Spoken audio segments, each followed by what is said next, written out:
Hey everybody, welcome to the Bayou Ballers podcast. We're back with another episode on Wednesday evening. I'm your host, Tay Visuals. My co-host over there in Dallas, man. How you doing, brother?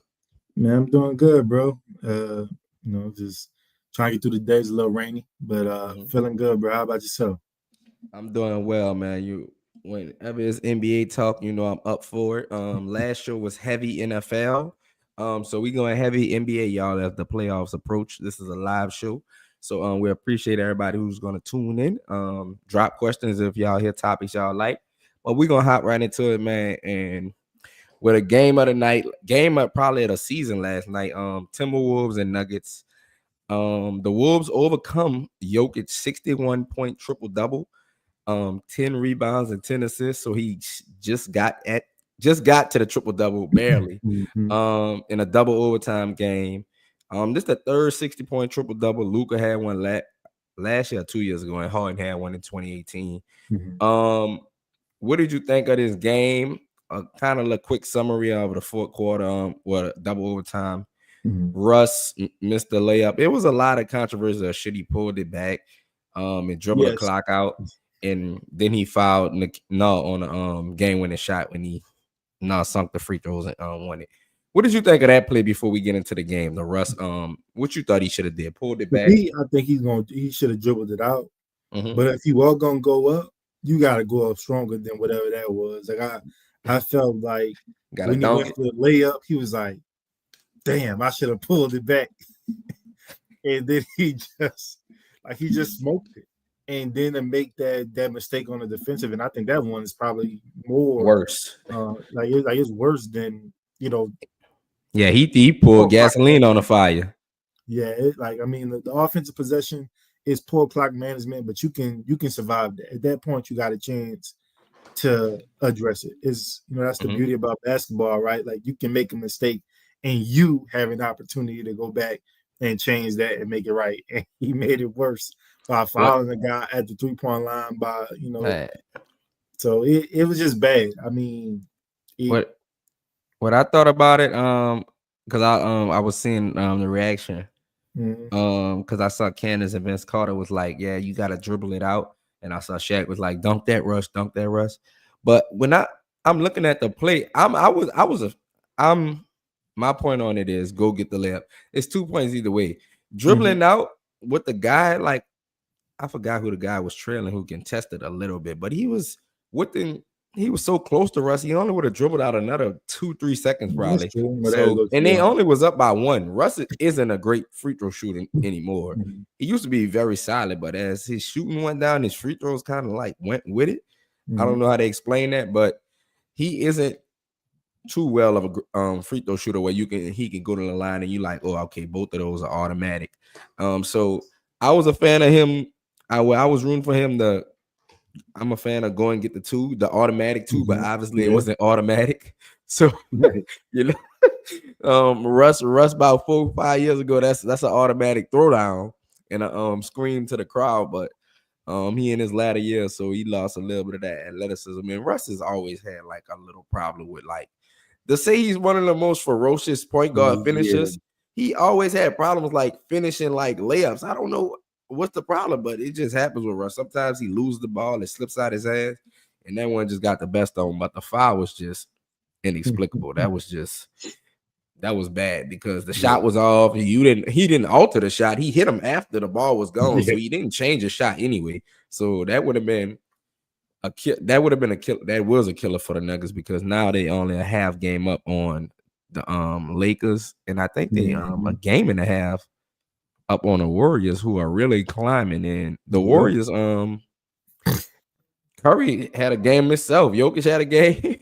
But what do you think this means for the Nuggets? That Jokic has 61-point triple double and they still can't get a W. The Wolves beat them 4 times this season. Yeah. I mean, I think that's rough. I mean, when you're going into the playoffs, right? You have your star players, and I think Mm-hmm. Jokic is gearing himself up to be able to deliver the performances you expect of him, an MVP caliber player. But playoffs is also where your role players are supposed to shine. Mm-hmm. And if a guy is dropping 61, 10 and 10, but mostly 61, then that says a lot. That means Jokic, one, is feeling like he can't get his other teammates involved. Mhm. Like for him to only have 10 assists when in a game like that, you might think, oh, he might get about 15, 20.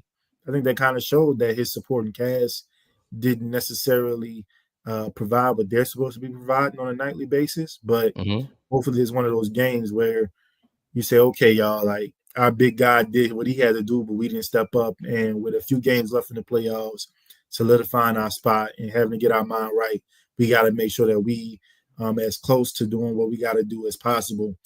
Because I think I think any team would sign up for Nikola Jokic having to score 60 points to beat you, because that means everybody else. That means Jamal Murray not going crazy on Oh you. yeah, mind you, Or Jamal Murray didn't play that game, and so he didn't play that game, so yeah. that says a lot too. But Aaron Gordon's not, he can do in that dunker spot, but Mhm. making those corner threes, maybe Yep. Russ isn't going crazy for you if Nikola has to play up to that standard every And night. and it's crazy. Aaron Gordon had 30 points.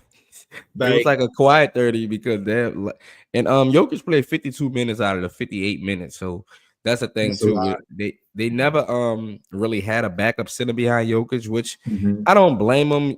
Jokic plays a majority of minutes playoff times. He's going to be pushing 40, 43 minutes. So you need somebody to come in there and fill in about his rest time, about 5 to 8 minutes in the playoffs. And DeAndre Jordan isn't that guy. They try to sneak him in sometimes to get some minutes, but usually their backup centers, they like to play a little bit of Small what ball. was the guy? Najee Marshall, and sometimes Yeah. Aaron Gordon is their backup center. So it's kind of like Aaron Gordon plays that role. Peyton Watson comes in. He's a little undersized, but he's athletic. So they really were hurt by those guys leaving back-to-back years. KCP and Bruce Brown back-to-back years really hurt them. Christian Braun has become a solid player, but he's not at the level We're those limited guys on were at. mentally. Yeah, he is. So we'll see how they fare. I think Jamal Murray will have to play out of his mind to for them to reach where they want to get back to. And I don't think Jamal Murray can do that consistently unless he playing the Lakers, probably. Yeah. Because against the Lakers, he rolls, man. It don't matter who on the court, he gonna ball out. And with that game, man, last night, I'm gonna pull up the standings, show everybody what that game meant, as well as the Warriors Memphis game. And Memphis is spiraling right now. You But it's guys, just they were like the coach. yeah, they just fire Taylor Jenkins. So I guess they like it doesn't matter. However the season it goes. I'm gonna zoom it in a little bit for y'all. That'll work. All right. So this is the standings. OKC, all right. We know they're not locked in at one. Yeah. Houston, who's coming off a loss against the Lakers, which is key because they play again. Denver Nuggets, half game up, lost a killer. Lakers at 4, Warriors at 5. Man, that first round series would be crazy if it ended right. Memphis at 6, Minnesota, Clippers, Dallas, Kings, and UC. The Suns have completely they're falling I think apart. they done. Yeah, 1.5 games out. KD just went out. About a Let's week. talk about this log jam from 2 to I'm gonna go 2 to 5 because the Warriors play the Lakers tomorrow, and if they beat the Lakers, they're only 1 game behind them. So I think the Grizzlies. I don't know. I don't think the Grizzlies gonna be. Hey, we never know. Let's 2-7, 2-8. Let's just talk about 2-8 because it can fluctuate. I don't think nobody gonna stay in their same spot right now. So, what do you think of this log jam, and who do you think gets the 2 seed and so far on up? Okay, so I just looking at it, I do think the Nuggets end up getting the 2 seed, and that drops the Rockets down to 3. I think the Lakers maintain the 4 seed. I think they maintain a strong hold on that. I know Memphis is spiraling right now, but I could see them 2-8 in their last 10 versus 7-3 with the Golden State Warriors. But here's the thing, these teams like to play politics. And if the Warriors feel like they have a better chance going up against Houston, that's the 3rd seed, as opposed to you They're know, gonna they pull some standing at starters. 5, they gonna maybe force the issue, kind of lose a little bit or rest some guys saying, oh, you know, we want to make sure Steph and Jimmy and Draymond, they ready for the playoffs because that's more important. Obviously, especially if they secure a spot and they're not in danger of being falling to the play-in. I could see them kind of trying to stick around or fall down to 6. Let Memphis have the Los Angeles Lakers, and go that way. So I can see Memphis and Golden State flip flopping. Okay. But I think when Minnesota won last night, they went a half a game behind Memphis, so they kind of in a tie. So they Yeah, could they take tied. that. They tied up right now. They Yeah, 44 and 32, both of them. I yes, assume Memphis is above them because they have the tiebreaker. But yeah. a little keynote to have as well. The Lakers have the tiebreaker over everybody except for OKC, and Okay, OKC doesn't matter. So the Lakers okay. are Yeah, half game basically back at 3. yeah. So if the season ended right now, the Nuggets are ahead of the Lakers because they play one more game. Mm-hmm. Obviously, but if when they make that game up, if the Lakers win that game and they The finish with the Lakers will same be good. record, the Lakers will be above the Nuggets. So keep that in mind as well. They have the Mm-hmm. tiebreaker over Golden State, Memphis, Minnesota, Clippers. So that's gonna be key. Going down to the end of the season with like 7 games left. Where are I you at will on the say this though. Clippers in the tip? Oh, go ahead. Go ahead. Oh no, because yeah, I was about to say, I think when it's all said and done, by the time the play-in is over, I think your top 8 teams or your top 8 teams. Mm-hmm. I don't see. No upsets. I don't see any upsets. Unless AD stays healthy and goes crazy in the play-in, like Mm-hmm. that could be something. I just don't think Sacramento has enough, and I think with KD being out, I don't think Phoenix has enough to push in for a play-in. Like, had Phoenix stayed in that 10th spot, I probably would have took them as an outside chance of making it to that 8 seed. But without KD for a week, I just don't think they have enough horses to get Pack it it up. done. Start booking the vacations, y'all.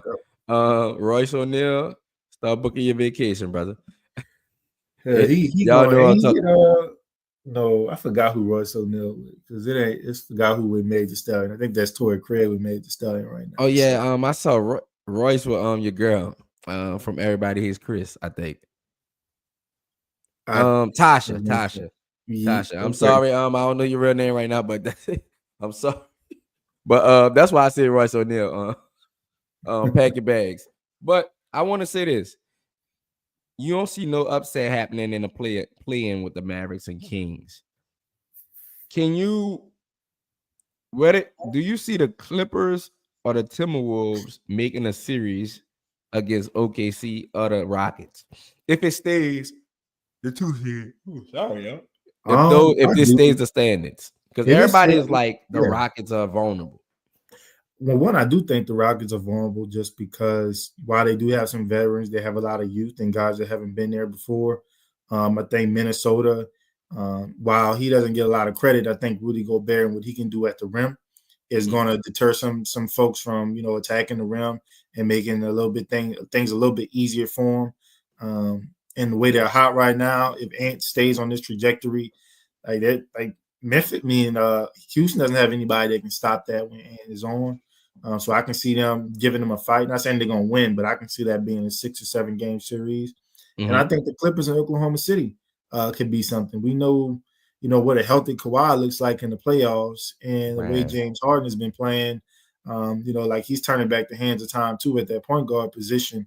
He definitely is. They got some good depth too. So I can see that happening. But I do think Oklahoma City they have too many horses. Like that'll be a 7 game series for sure. But I can see OKC, winning out. Kind of withstanding that. And Royce O'Neal is engaged to Paige Hurd.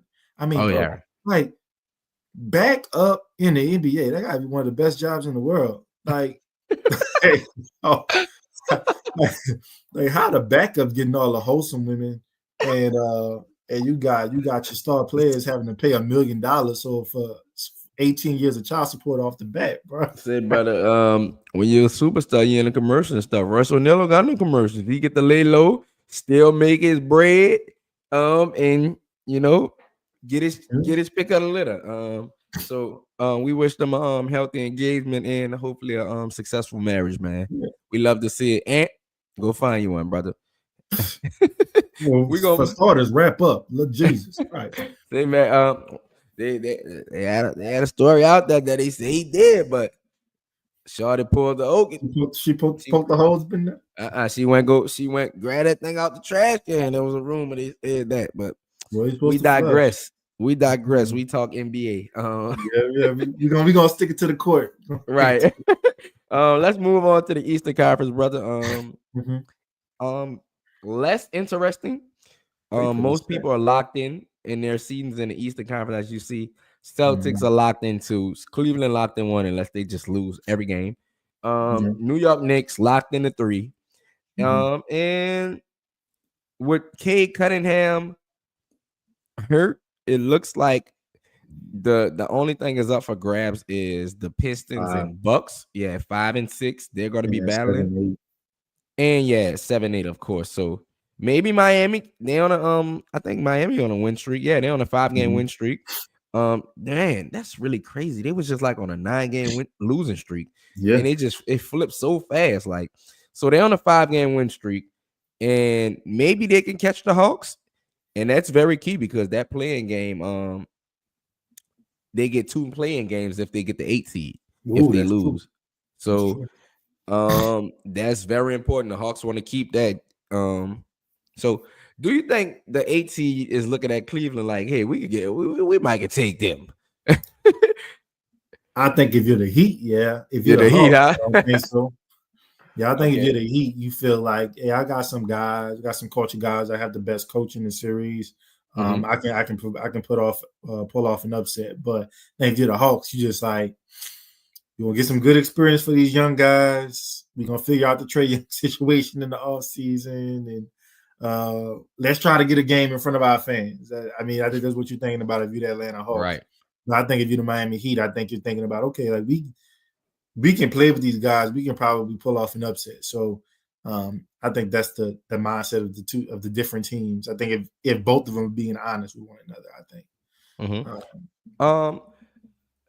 With the Bucks, Damian Lillard hurt. Bobby Porter's been out with the PED situation, with the taking the wrong pill. An older team. They try to get younger. They traded for Kyle Kuzma. 4 and 6 in their last 10. They just beat the Suns, who are having a more disappointing season than anybody in the league. What's your take on the Milwaukee Bucks right now? They're at that 60 right now. They'll be playing the Knicks. If they get to the 5, they'll be playing the Pacers most likely. So, which matchup you like better? For the Bucks, I like the Pacers matchup better. I think, if Giannis was healthy last year, that's a series that they probably would have won, but he was injured, and obviously Dame ended up getting hurt later in the series as well.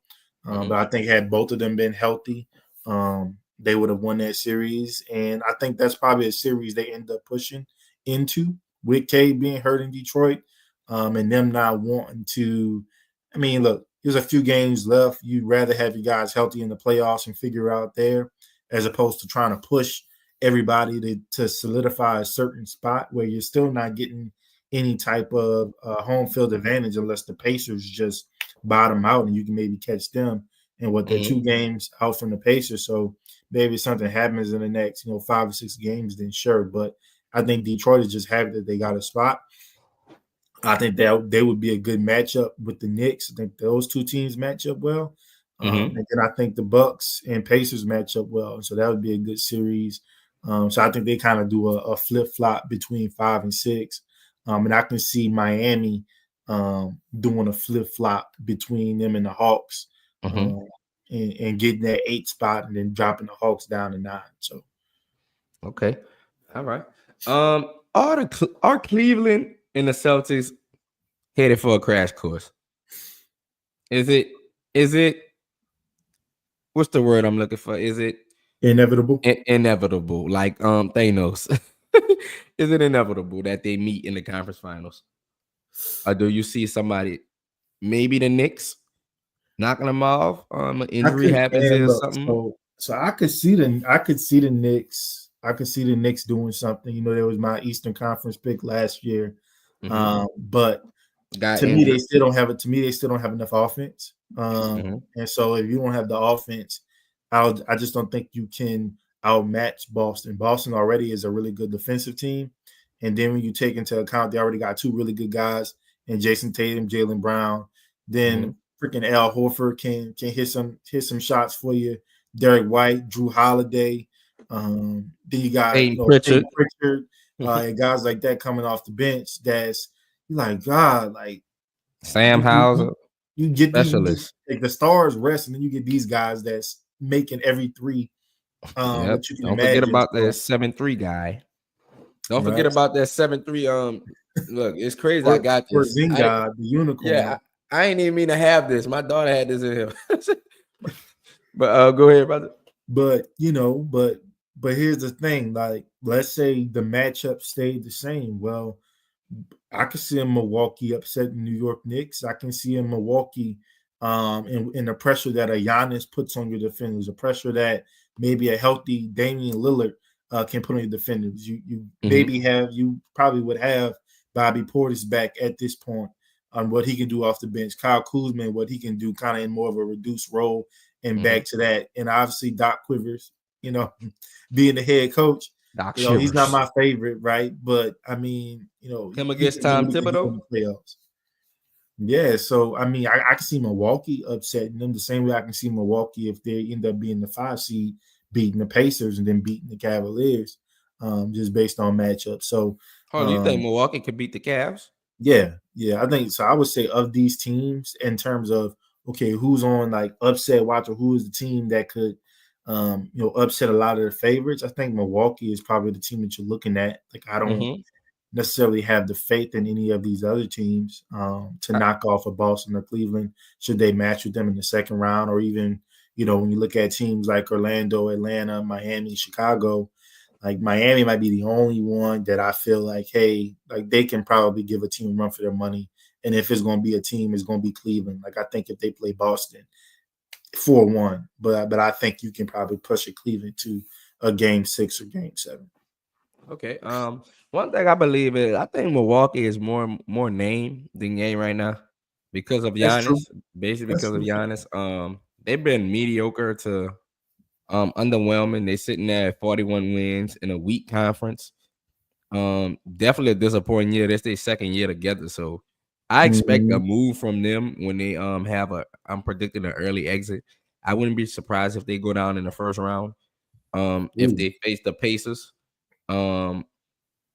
If they play the Knicks right now, I think that'll be a good series, but I think the Knicks will beat them. One thing I think a lot of people are low on the Knicks, but I can see the Knicks upsetting the Cavs if they meet. I'm not sure how I'm not sure how this bracket. I think they would meet to the conference finals. Yeah, they will face the Celtics. I don't think they could beat the Celtics. They'll have to be hitting on all cylinders. They match up pretty well. Hey, maybe you got Big Cat now. Like, maybe that might help. Yes, it definitely will help with the matchup with Porzingis, and they definitely could match up with them with Josh Hart, Mikal, and OG defending Jalen and Jason on the wings. So Jalen Brunson coming off an injury with his ankle. We'll see how he shakes back. Hopefully he gets some wrap-up games. Drew Holiday will draw that assignment. Yeah. I expect him and Jaylen Brown. But I got a question for you. Go ahead. If Bucks lose first or second round, what you think their offseason looks like? I definitely think they explore trading Dame. You're not going to get a lot for him though, but they're going to try to get another star on the side of Giannis, and then you'll start hearing the rumors about Giannis this season going into the next. Him getting moved. What do the Bucks do? I don't know if they fire Doc, because if Doc get fired again, he might be done in the NBA. He might at least be done with superstar teams or expectation teams, championship contender teams. He needs to work back down to the teams that he's good at building. He built the Clippers up, he I ain't gonna say he built the Celtics, but he worked with them a few years. But I think he need to work with a team who has low expectations. I think he'll get the best out of that. But I don't think he wants that. I think he wants a championship. That's why he keeps taking these jobs on championship contender teams. But I don't think Giannis will be on the move. I think it's too soon. The Bucks. But you know, me and you think Giannis will be gone because he drops too many passive aggressive hints that the organization might not want to do this. But hey, we know the NBA, the power's in the player's hand. Yep. Even when you be BSing, the player gets what they want, i.e. Jimmy Butler, other players. So I think Giannis will get what he wants. They might trade him where he wants. They more than likely will trade him where he wants to be, which that really pisses me off in the NBA. Like, I'm not that really irks my nerves. I love the players, but no, I'm trading you where, especially if you got plenty of years on your deal. Yeah, see, I'm doing what's best for me. Yes, like you gonna do what's best for you. Request a trade, fine. We had a good relationship, but if we have a considerably better offer over here, like I get it. I get when players have like 1 year left and they can be like, "Oh, I'm not gonna resign over there." But you got 3-4 years left. You going where I want to send you. I'm on my Popovich shit with Kawhi. Like, hey, you going to Canada, my boy. You out of here. So if I got a better offer over here from the Kings, but you want to be in Miami, to the Sacramento you go. Find your way to Miami from Sacramento. They ain't my responsibility no more. But hey, they better than me. What's your thoughts on it, man? What you think they're gonna do if they have an early exit? I'm kind of with you. I think honestly, I think they explore the Giannis trade market. Okay. I mean, you kind of almost have to, because I think he's going to be eligible for an extension soon. And you're like, Dame's getting older. What stars can we like? How do we get stars? Because you gave a bunch of picks away, so you can't necessarily take picks that you don't own and go get a star player at this point in time. We know the only way you really can get a star player these days is through the trade market, because it's not happening in free agency anymore. So if I'm them and Giannis missed the previous postseasons he missed due to injury, I might want to see what I can get on the open market for Giannis. And whether that's him making that call or the organization. Because like you said, he being passive aggressive, and I think it's more so he can save his own skin so he don't nobody won't take that lick like LeBron did, huh? Yeah, Giannis not seen as a bad guy, even though I think he get away with some questionable plays. But I think he all about the narrative around Giannis right now. And he's like, well, I don't want to be the one that say I want to get traded. But he don't want to be the Dame Lillard. He don't want to do what Dame Lillard did. Dame Lillard said that for years. I don't want to get, and I'm good here. I'm good here. Then when the rumors start creeping in, we just won't go to Miami. That's all. We won't go to Miami. Miami ain't happen. We went to Milwaukee, second year, it's not working out. And I'm looking at the salaries. They have no big salaries on the team other than Giannis and Dang. Yeah, and they're both at 48 million. Kuzma at 23, he had his extension, but that's not too big for this NBA. Bobby Porter's at 12. Brook Lopez is a free agent after this year, so he's at 23, and that's about to drop off their book. So if they can trade Dave for some pieces or expired pieces, maybe they could go to route Philly went when they had a max spot open, and they can slide somebody into that or trade for somebody into that. Who do you think is a good? Well, I don't want to say who. What type of player you think is a good fit with Giannis?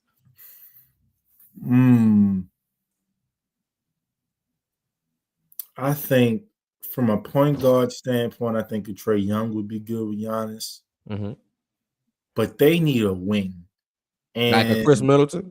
Like a Chris Middleton in his prime. And I'm trying to think about the guys that would be available right now. Like, let me see who the free agent small forwards coming out. I wouldn't even know a good fit. Like, man, it's so hard to come by wings, bro. Like everybody want their 3-and-D wings. Everybody want their wings. So it's hard to get wings. I got it pulled up. We got Middleton, Julius Randle, and I'm thinking about guys who gonna be on the trade blocks as well. It's looking real steep.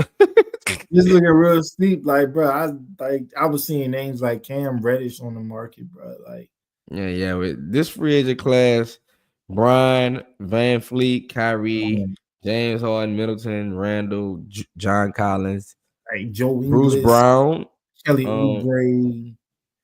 Karis Like, LeVert, Dory Fit. Yeah, this is no game man, changers, I should say. no game changes whatsoever. Um, and what in the guards, you got Fred VanVleet, Kyrie Irving, James Harden, He like you ain't getting said, none of Bruce them. Brown, Tim Hardaway, D'Angelo Russell. Like these aren't star guys. Mm-hmm. So you either pretty much have to trade for somebody or try to get Revamp. some draft capital that you gave away. And All I right. think the best thing you can do, right, when the free agent market is bare, when you have no draft picks, when you have no draft picks to actually draft talent, you have no draft picks to trade for talent, you gotta start looking at the largest asset that you have on the team.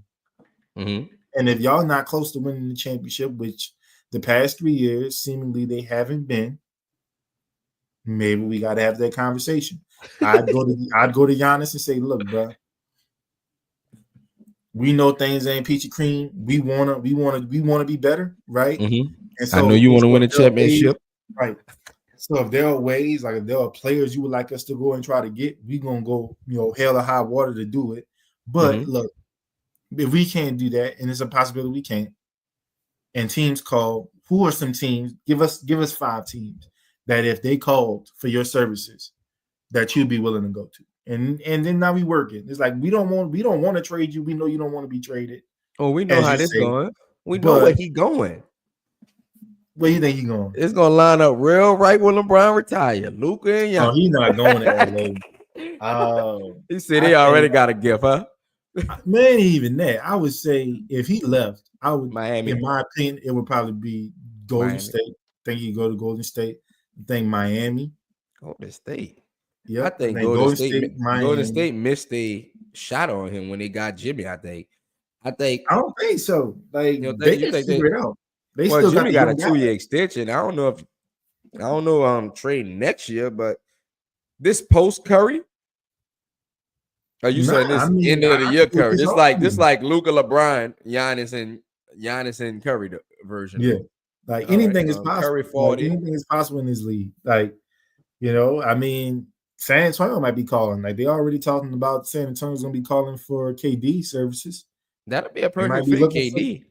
They might be looking for Giannis. They may be good. Don't give up all your assets. Somebody coming available. Yeah, the Hawks might be looking for him if they would really want to run it back with Trae Young. They might be looking for him. Yeah, they got a bunch of pieces. They got a bunch of wings over there they could trade. I'm gonna fly through these next two because I do have to go get baby girl, y'all. I'm gonna get to the bad news first. Embiid, well, good news. Embiid having knee surgery finally. I ain't gonna say bad news. Finally having knee surgery after waiting since February to finally choose his path of what he wanted to do.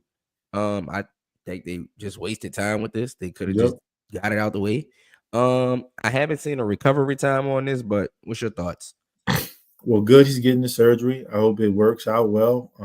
I think understanding the timeline is going to be extremely important because I think he's somebody that needs to be traded this offseason. I think you need to rebuild around Tyrese Maxey, this top pick that you're about to get, and then maybe even move an Embiid to a contender that might, be in the lottery just because of a trade they had, or just they don't need their first round pick and they'd be willing to take a bet on Embiid because they're trying to push for a championship.